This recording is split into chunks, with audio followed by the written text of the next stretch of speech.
La Zona Cero. Tiempo de monográfico con Jesús Callejo y Carlos Canales. Jesús, Carlos, muy buenas noches. ¿Qué tal? Hola, buenas noches. Muy buenas noches. Vamos a presentar hoy a un personaje que todo el mundo cree que es marqués, pero que no fue marqués. Enrique de Villena. Claro, tampoco se llamaba Enrique ni era de Villena. Solo te faltaba decir eso. Pero efectivamente no era marqués. Eso es algo que ha quedado más como parte, bueno, como lo honorífico, ¿no?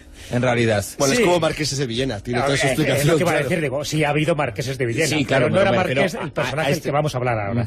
Que fue maestre de Calatrava, Enrique de Villena, no marqués, pero considerado marqués por todos. Tenemos que situarnos en la casa de Trastámara para hablar sobre él, finales del siglo XIV, comienzos del XV, un momento histórico, bueno, como tantos otros importantísimos, pero es alguien que ya no nace en el anonimato.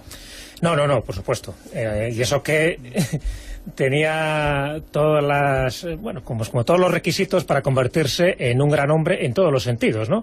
Tanto en el campo de las letras, como así lo fue, como en el campo de las armas, que no lo fue.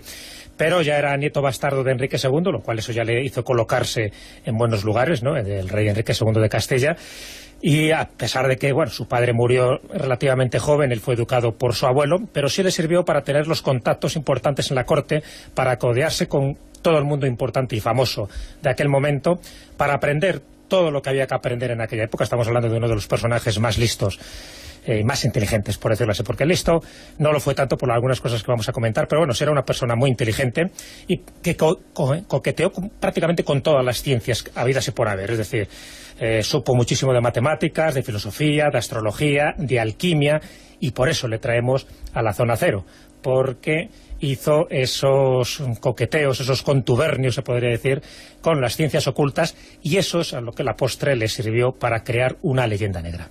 Esa leyenda es la otra faceta de su vida, porque casi podemos dibujar dos biografías. Sí, completa Villena. y perfectamente, porque además hay que tener en cuenta, bueno, lo que acabáis de decir al principio, es decir, Enrique Villena nace en la casa reynal de Castilla, aunque por parte de madre era aragonés, como toda su rama de los Trastámara.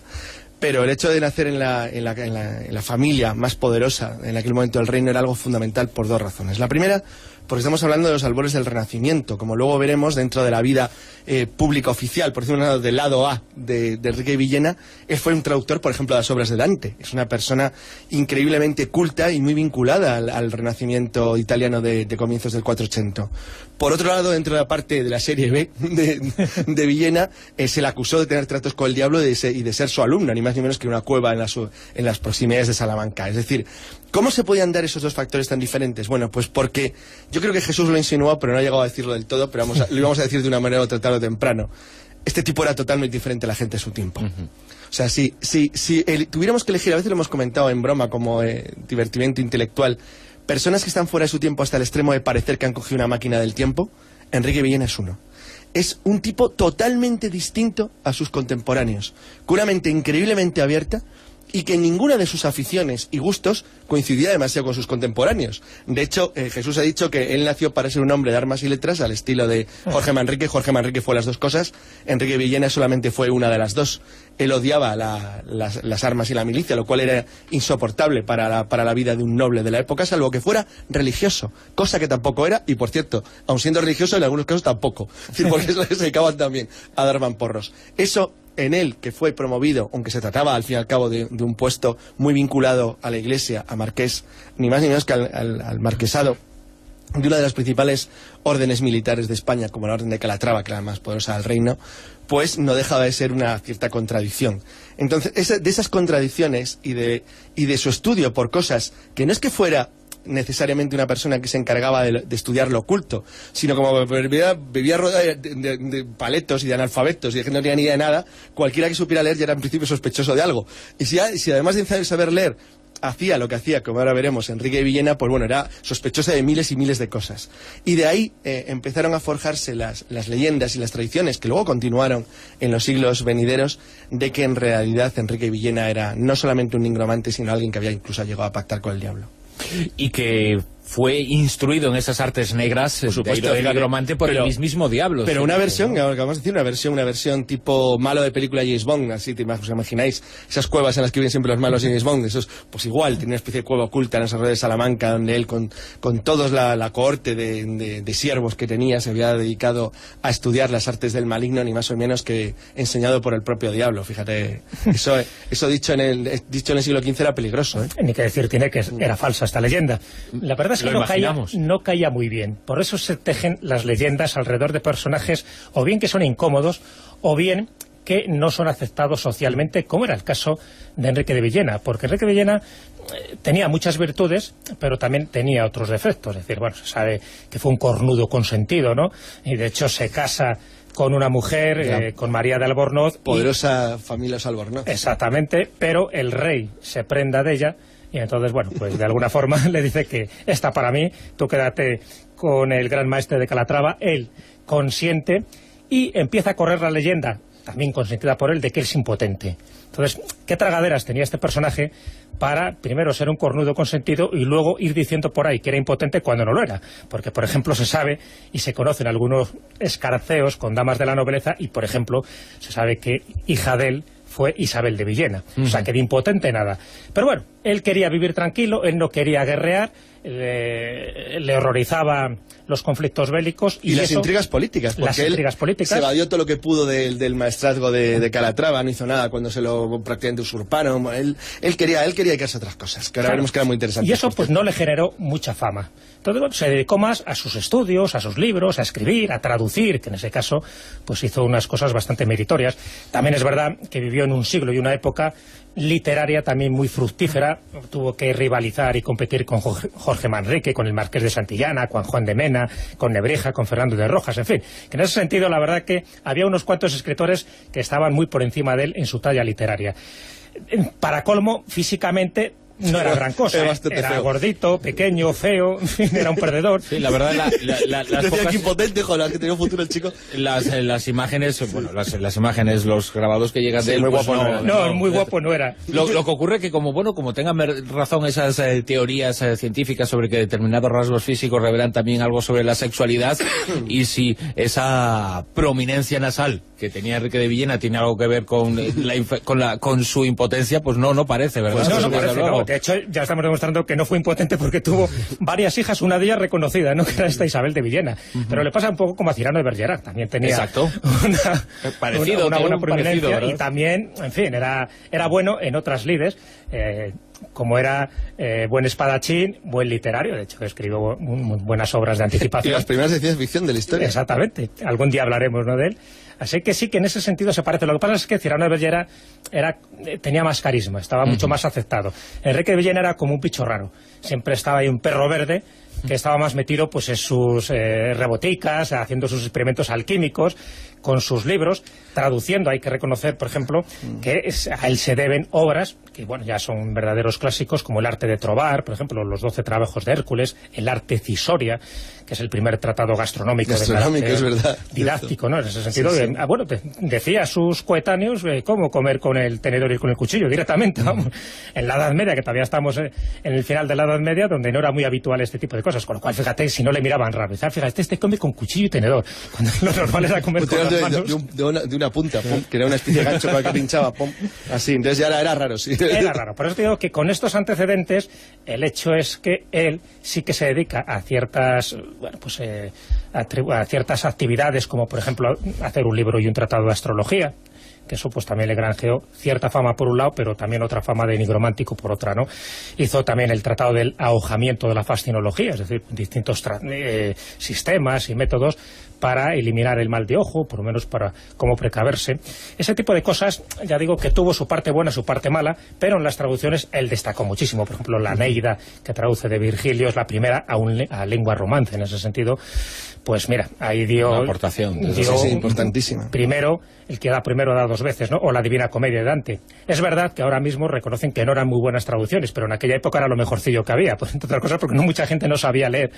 Pero sí que sirvió para introducir la cultura en la corte. Fíjate lo que estás hablando. Estamos hablando de en la época de Enrique Villena era analfabeto el 75% de la población de Castilla. No sabía leer ni escribir. y entre las mujeres prácticamente el 100%, o sea, les habían escrito un 5%, muy escaso. Entonces, en esa época ya no se trataba solamente, no existía todavía la imprenta, es decir, él muere de fiebres en Madrid, además, en 1434, 20 años antes de que Gutenberg inventa la imprenta, con lo cual era todavía el sistema clásico de copia, no había otra forma de poder editar una obra literaria. Entonces, imaginaros lo que significaba no solamente el ser un literato de tu época, sino además encima el ser traductor, o sea, el ser capaz encima de trabajar con obras de varios idiomas. Bueno, la verdad es que era un caso de erudición en aquel tiempo enorme. Él se preocupó en los tratados, en aquel entonces hay que tener en cuenta que la alquimia formaba parte de la preciencia de la época, no existe una ciencia en el sentido actual. La protociencia que existía en el siglo XV estaba muy mezclada con todos los tipos de conocimientos que se basaban de alguna manera en la experimentación. Entonces la alquimia se creía profundamente que consistía en eso. Él escribió el tratado de alquimia que dice Jesús, Ángel Raciel, se perdió porque fue destruido en la hoguera. Él tuvo muy mala suerte porque el prelado Lope de Barrientos, que era uno de los que trabajaba, porque trabajaba directamente a las órdenes del rey Juan II de Castilla, ordenó quemar después de su muerte una gran parte de sus obras, entre otras todas las que eran sospechosas de temas ocultos. Y esas incluían también no solo la parte de arqueología, de astrología, sino también algunas, de temas que se consideraban peligrosos para la sociedad que sabía leer y sobre todo para la religión católica. También hizo libros de medicina, que esto es muy importante, por eso sí que era ciencia pura, o sea, ciencia pura en la época en lo que se sabía. De hecho, él hizo un libro sobre la peste y un tratado de la alquimia. La alquimia, en la forma en la que la trató en su obra, básicamente lo que hace es una especie como de compendio del conocimiento, una especie de estado del arte, de qué era lo que se sabía en la época que él recibe los estudios. Hay que tener en cuenta que España seguía siendo en el siglo XV, al comenzar el siglo XV, uno de los centros mundiales de la alquimia, es una de las realidades, con lo cual de alguna forma él tuvo que estar en contacto con las personas que se encontraban en el nivel más alto del conocimiento del arte, que era la forma de llamarlo.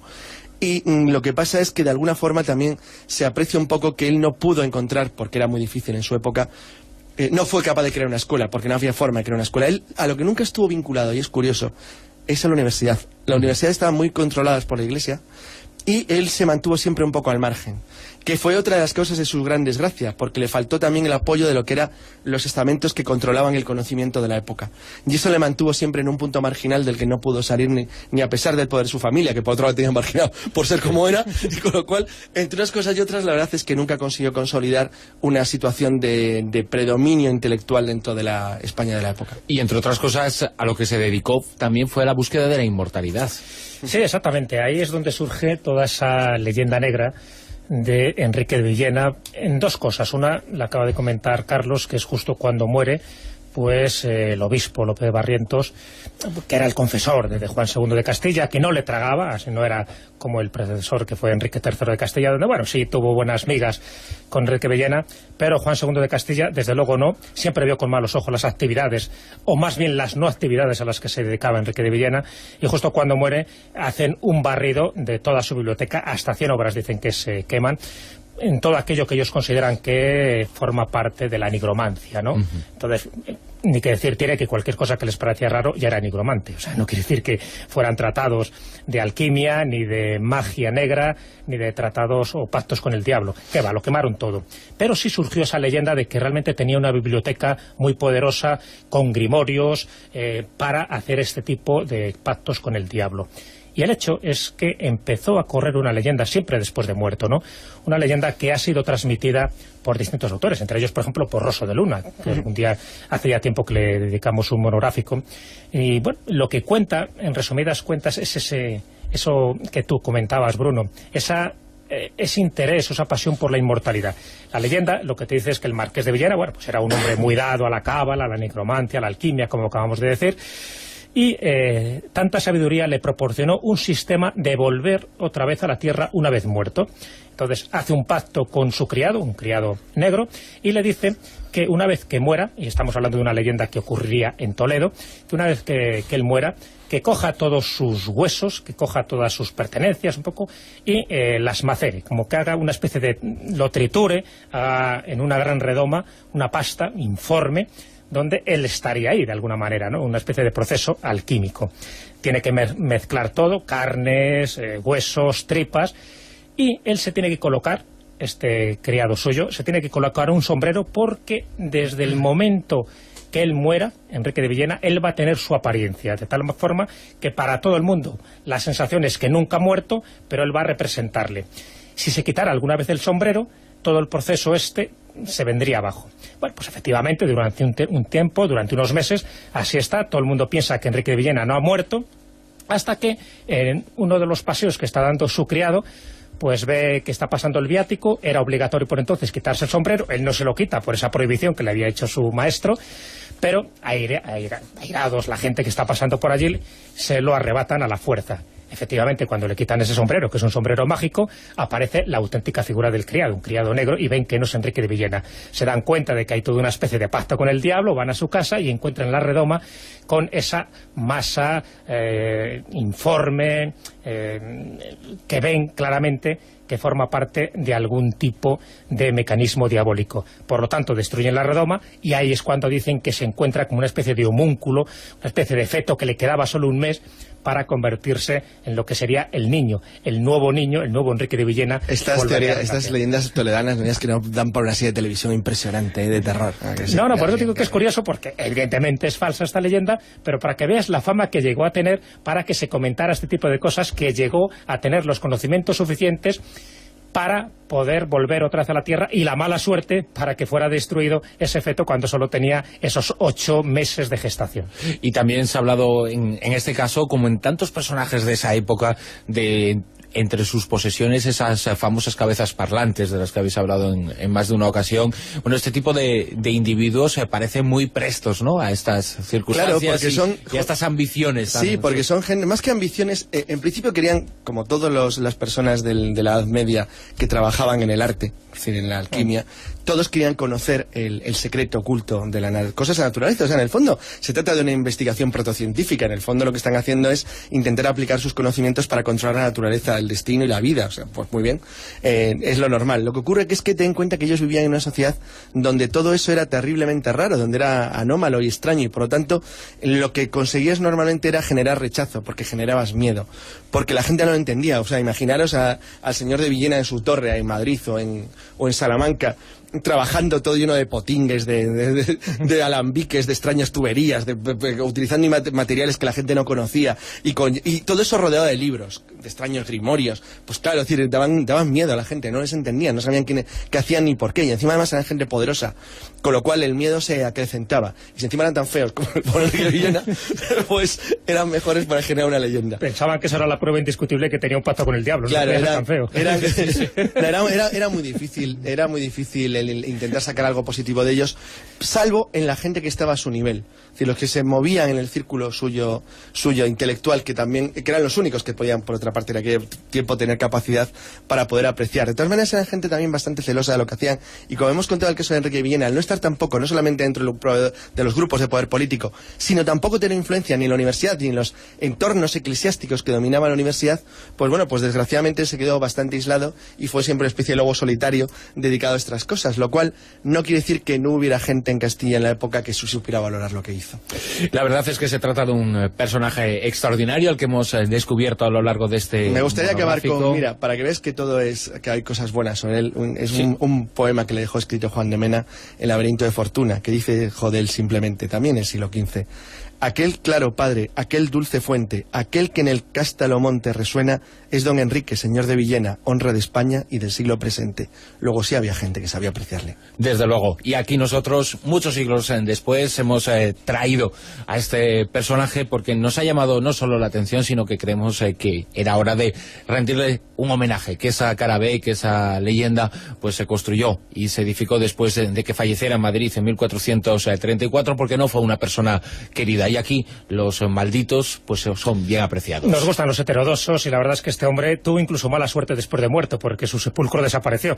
Le entierran en San Francisco el Grande y al final, por esos avatares del destino, su cuerpo no aparece, así como gran parte de su obra, que fue demolida y fue quemada por Lope de Barrientos. O sea, que la mala suerte le persiguió incluso después de muerto. Pero qué triste este mundo y esta historia pasada en donde nos encontramos a tantos personajes, tantos libros quemados, tanta cultura destruida. Sí. Lo que sería seguramente nuestro tiempo estaría muchísimo más avanzado de no haber sido por estas desgracias tan terribles de nuestro pasado. Enrique de Villena, protagonista de este monográfico, con Jesús Callejo y Carlos Canales. Muy buenas. Muy bien, pues me voy con el homúnculo, que ya tiene 8 mesitos.